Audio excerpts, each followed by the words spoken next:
जो हमारी सिचुएशन है, सूरत हाल है, कटोरा लेके जो अगर जो घूम रहा है तो उसको जाहिर है कि वो इज़्ज़त तो नहीं होगी दुनिया में ना उसकी। और बिल्कुल सही कहा रमीज़ राजा ने। पाकिस्तान का क्रिकेट बोर्ड जो है पीसीबी, उसके माली मामलात इंडिया पर डिपेंड करते हैं। पाकिस्तान क्रिकेट बोर्ड का जो फाइनेंशियल स्टेटस है वो इंडिया पे डिपेंड करता है। और इसकी वजह यह है कि आईसीसी इंटरनेशनल क्रिकेट काउंसिल जो है उसका 90% पैसा, 90% पैसा इंडियन क्रिकेट से आता है।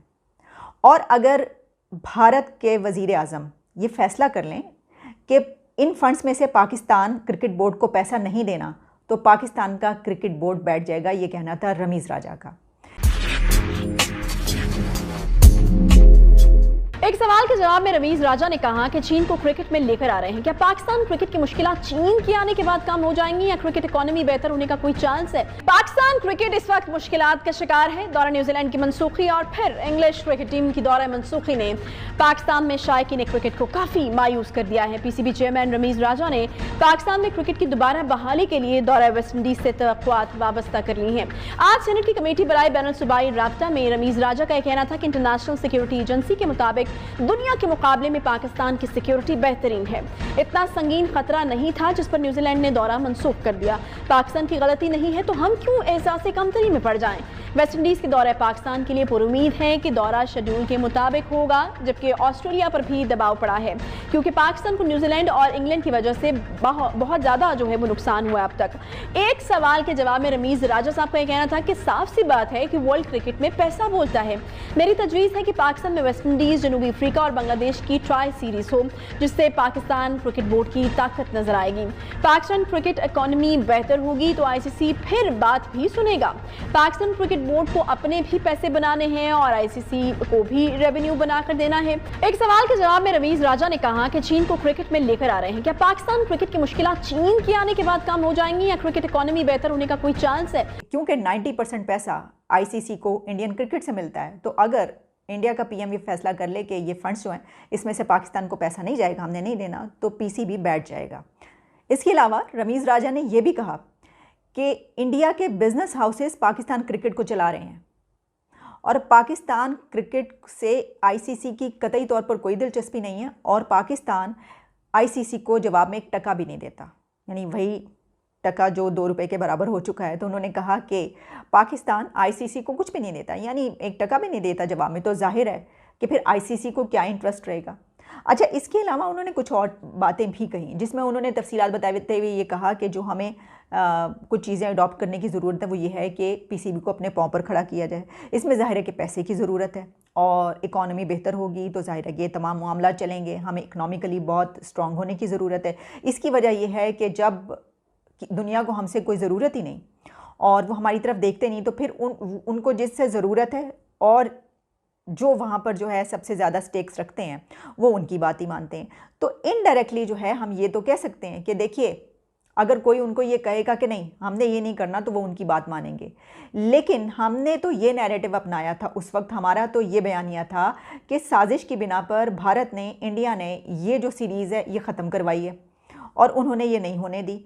तो रमीज़ राजा साहब ये कह रहे हैं कि अगर पीएम इंडिया का ये चाहे कि वो फंड्स में से पैसा ना दे तो पीसीबी बैठ जाएगा, तो उन्होंने तो ये नहीं किया। वो तो फिर देखिए, अगर साजिश करनी थी तो वो तो ये करते कि पीसीबी बैठ जाता। बिल्कुल। अच्छा, एक और बात उन्होंने जो कही कि भारत के जो बिजनेस हाउसेज हैं वो पाकिस्तान की क्रिकेट को चला रहे हैं, तो उनको क्या ज़रूरत है पाकिस्तान की? अगर साजिश करनी हो, अगर उन्होंने, तो वो पाकिस्तान की क्रिकेट को बिजनेस हाउसेज उनके चलाना बंद कर दें। तो कहने का मकसद ये है कि एक तो ये खबर कि जाहिर है हम डिपेंड कर रहे हैं, वो तो जो हमारी सिचुएशन है, सूरत हाल है, कटोरा लेके जो अगर जो घूम रहा है तो उसको जाहिर है कि वो इज़्ज़त तो नहीं होगी दुनिया में ना उसकी। और बिल्कुल सही कहा रमीज़ राजा ने कि अपने कदमों पर खड़े होने की ज़रूरत है। हमें अपने क्रिकेट बोर्ड को अपने कदमों पर खड़े करने की ज़रूरत है। हमारी क्रिकेट इतनी ज़बरदस्त है, यहाँ पर जाहिर है कि चंद कंट्रीज़ हैं जो क्रिकेट खेलते हैं जिसमें पाकिस्तान एक अहम मुल्क है, लेकिन हमारी जो फाइनेंशियल सिचुएशन है उस बिना पर हम इस गड्ढे में गिरे हुए हैं कि जिसकी बिना पर टीमें वापस जा रही हैं और हम उनको कुछ कहने जोगे नहीं हैं। क्योंकि इसकी वजह ये, वो कहेंगे भाई करते क्या हो, तुम जो इतनी ज़्यादा बातें बना रहे हो, वो तो ये भी कह सकते, वो तो बहुत अच्छे हैं कि वो ये बातें नहीं कहते, इसके बावजूद कि हम इतने ट्रेंड्स भी बना लेते हैं सबके खिलाफ और सब कुछ करते हैं। तो मैं सिर्फ ये सोच रही थी कि ये अहम खबर तो है ही, लेकिन इसके साथ साथ अहम खबर ये भी है कि हमने कुछ दिन पहले तो हमने ये कहा कि जनाब जिस मुल्क ने हम कह रहे थे कि ये बंद करवाया, इंडिया ने, भारत ने, तो उसी के बारे में रमीज़ राजा ये कह रहे हैं कि उनके बिजनेस हाउसेस से तो ये क्रिकेट चला रहे हैं, और अगर वो उनका जो पीएम है वो कह दे आईसीसी इंटरनेशनल क्रिकेट काउंसिल को कि इनको हमने फंड्स नहीं देने, तो वो नहीं दे सकता, फिर बैठ जाएगा क्रिकेट बोर्ड। ये सिचुएशन। अच्छा, मैं ये सोच रही थी कि सिर्फ हम इसी पे तो डिपेंड नहीं करते। मसला ये है कि देखें हमारे बहुत सी हम बहुत ज़्यादा ये बातें पाकिस्तान में की जाती है ना कि हमारे जो सिंगर्स हैं, देखें ना उनके गाने कितने ज़बरदस्त हिट होते हैं जब वो उनकी फिल्में जो है इनके गानों की वजह से चलती हैं। तो हम अपनी सिंगिंग, हम अपनी सकाफ़त, हम अपने, आप कह लीजिए अपना मौसीकी, रक्स और परफॉर्मिंग आर्ट्स, गायकी, इसमें भी तो भारत पे डिपेंड करते हैं। इसकी वजह यह है कि अपने बड़े से बड़े आप गुलूकार उठा लीजिए, आप सिंगर्स उठा लीजिए। राहत फ़तेह अली ख़ान साहब साल हा साल, बरसों तक पाकिस्तान में गाते रहे, और इसके अलावा वो कव्वाली भी जो है वो करते रहे, लेकिन उनको जो है कोई पजीराई यहाँ से नहीं मिली। जिस वक्त उनका गाना इंडिया की फिल्म में आया, बॉलीवुड फिल्म में आने की देर थी, वहाँ उनके गानों को वो इस तरीके से सुपर हिट हुए कि ज़मीन से आसमान पर चले गए। हालांकि गा वो पाकिस्तान में वही रहे थे। आतिफ असलम को ले लीजिए, पहला गाना आदत जो वो पाकिस्तान में उनका बहुत मशहूर हुआ, लेकिन उसके बाद जैसे ही उन्होंने इंडिया की फिल्मों में गाना शुरू किया, कहीं से कहीं पहुंच गए। जाहिर है पैसा तो मिलता ही है, बेशबहा बहुत ज़्यादा पैसा, इतने ऐसे सिंगर्स जो कि इतना ज़बरदस्त गाते हैं और जिनकी बिना पर, सही बात है कि जो सॉन्ग्स होते हैं, जो म्यूज़िक होता है, उसकी बिना पर भी फिल्म चलती है। लेकिन ये भी तो देखिए कि वहाँ पर ले जाकर इन सिंगर्स को गंवाने वाला और उनको ज़मीन से आसमान पर बैठाने वाला कौन।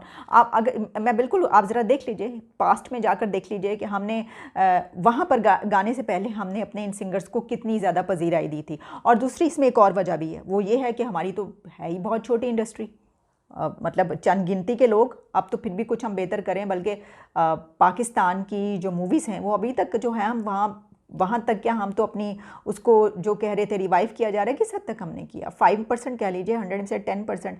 तो जिस मुल्क में इतना अरसे तक फिल्म इंडस्ट्री ही बंद रही होगी और यहाँ पर आर्ट और परफॉर्मिंग आर्ट को एक गुनाह समझा जाएगा, एक बुरी चीज़ समझी जाएगी, वहाँ पर तो जाहिर है।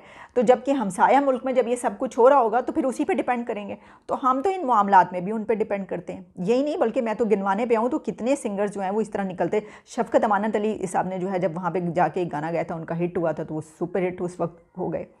तो ये सब चीज़ें, अच्छा क्योंकि अब ये बॉलीवुड की बात हो रही है और गानों की, और ये फिल्मों की बात हो रही है, मौसीकी की, गायकी की बात हो रही है, तो जहाँ मैं ये कह रही थी, ये बात तो मैंने इसलिए की ना, जब हम क्रिकेट की बात कर रहे थे तो उसके साथ हम जब ये कहते हैं तो हम जो ये है आर्ट, परफॉर्मिंग आर्ट्स, इसमें भी डिपेंड करते हैं बहुत सारी, जब आप देखने पर आए चीज़ों में ना। फिर हमने अपना कोक स्टूडियो भी शुरू कर लिया और यही कि चलें इस तरह की चीज़ें, ठीक है। लेकिन भाई ये तो मैं भी कहती हूँ कि दुनिया की दो बड़ी फिल्म इंडस्ट्रीज़ हैं, जिसमें एक हॉलीवुड है, एक बॉलीवुड है, ठीक है। तो उसको हम कैसे डिनाई कर सकते हैं। अब मैं वो बात करूँगी, क्योंकि फ़िल्म की बात हो रही है तो चलिए इस पे भी, कि मैंने एक प्रोग्राम किया शाहरुख खान के बेटे आर्यन खान की जो गिरफ़्तारी हुई और जो उनके ऊपर एक मामला आजकल चल रहा है, इसके ऊपर बड़ी तनकीद हुई और बहुत लोगों ने बुरा मनाया। जो इंडियन व्यूवर्स हैं उन्होंने ये कहा कि ये जो है, ये अगर उन्होंने कोई ऐसी हरकत की है और जो मंशियात उन्होंने इस्तेमाल किए हैं तो ये तो बिल्कुल यही होना चाहिए ना। देखिए ये बड़ी सादा सी बात है, मैं भी कह सकती हूँ। और एक बात मैं आपको बताना चाहती हूँ कि जिस तरह आपको पूरा हक़ है कि आप डिसएग्री मेरे से कर सकते हैं, जितनी मर्ज़ी चाहे तनकीद करें, क्रिटिसिज्म करें, तो इसी तरीके से मुझे भी हक़ दीजिए। मुझे भी हक़ हासिल है कि अगर मेरा कोई पॉइंट ऑफ व्यू है तो मैं उसको बयान करने का पूरा वो रखती हूँ। जिस तरह आप देखिए कि जितनी तनकीद मैं इस तरह की, पाकिस्तान में अगर कोई ऐसी भी कोई भी बात होती है तो मैं जितना करती हूँ, मतलब कम कुछ लोग हैं जो इस तरह का करते हैं, इतनी सच्चाई से बोल देते हैं। इसी तरीके से दुनिया भर में कोई अगर ऐसी बात होगी जिसमें ऐसा नज़र आएगा कि नहीं ये थोड़ा सा ज़रा बाइस लग रहा है, इसमें ये चीज़ है, तो उस पर बात ज़रूर की जानी चाहिए। लेकिन उसका हरगिज़ ये मतलब नहीं होता कि हम अपने या किसी और के मुल्क के ख़िलाफ़ बोल रहे हैं। नो, रवैयों पर बात हो सकती है, गलत रवैयों पर बात हो सकती है, गलत पॉलिसीज़ पर बात हो सकती है और धड़ल्ले से दो टोक हो सकती है।